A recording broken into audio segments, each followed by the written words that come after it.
आरोग्यासाठी उत्तम फळ म्हणजे काश्मीरचे सफरचंद आणि त्याची लागवड वसईमध्ये असे ऐकल्यास आश्चर्य वाटू नये, कारण वसईच्या किरवली या ठिकाणी केलेल्या सफरचंदाच्या झाडाला चविष्ट अशी सफरचंद आली आहेत आणि त्यामुळे शेतकऱ्यांचा आनंद गगनात मावला नाही। जॉयसी रॉजर फरेल यांना आधुनिक शेतकरी राफाएल दायाज यांनी सफरचंदाची फांदी दिली होती।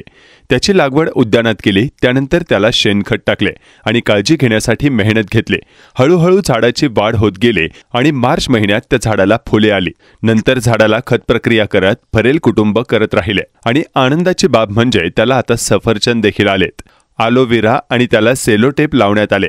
एकूण 6 सफरचंद आली। हा पहिलाच प्रयोग असून आम्हाला खूपच आनंद झाला। सफरचंद चवीला खूप छान आहेत असे शेतकरी जॉयसी यांनी HP लाईव्ह चॅनलशी बोलताना सांगितलं। माझं नाव जॉयसी रॉजर फरेल। आम्ही राहणार किरावली लांबवाडी पाली।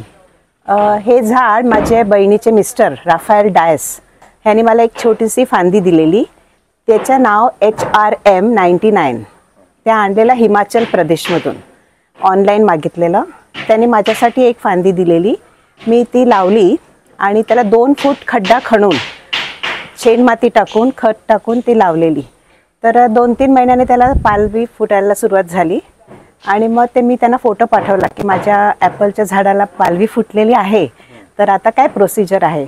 तर सांगते त्याला असं कठडा कर, नेट बांध आणि कोणतेही जनावर किंवा म्हणजे ॲनिमल्स वगैरे नाही जावं अशासाठी त्यांनी मला हे दिले, इन्स्ट्रक्शन्स दिले। त्याच्यानंतर ते छोटं छोटं पटापट मोठं झालं झाड आणि डिसेंबर जानेवारीमध्ये मी बाहेर गेलेली, परंतु माझ्या मुलांनी वगैरे किंवा माझ्या घरातील माणसाने त्याची चांगली व्यवस्थित सोय केली झाडाची खत पाणी टाकून। आणि मार्चमध्ये त्याला साधारण फुलं आली। पहिली 4च फुलं आलेली, तर त्या 4 फुलांना मी बघितलं तर खूप वाईट होती पहिली, मग पिंकिश झाली। मग मी फोटो पाठवले बहिणीने, ते सांगते काहीच करू नको, त्याला छोटीशी अशी गाठ येईल ॲपलची। आणि मला वाटते 15-20 दिवसांनी त्याला अशी छोटे छोटे ॲपल्स सुरू झाली यायला। खूप बरं वाटलं, खुश। वसईमध्ये पहिल्यांदाच आणि असं ॲपल वसईमध्ये मी बघितलं नाही, असं म्हणजे मला खूप आश्चर्य वाटलं।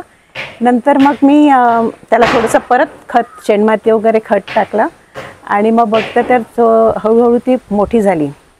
आणि मग आम्ही लगेच आमच्या घरातील कुटुंबातील सगळ्यांना बरा आनंद वाटला आणि मग आम्ही त्याला पुन्हा असं म्हणजे मेहनत घ्यायला लागली जास्त, पण जास्त मेहनत म्हणजे त्याला प्रूनिंग करायचं प्रोसिजर होतं।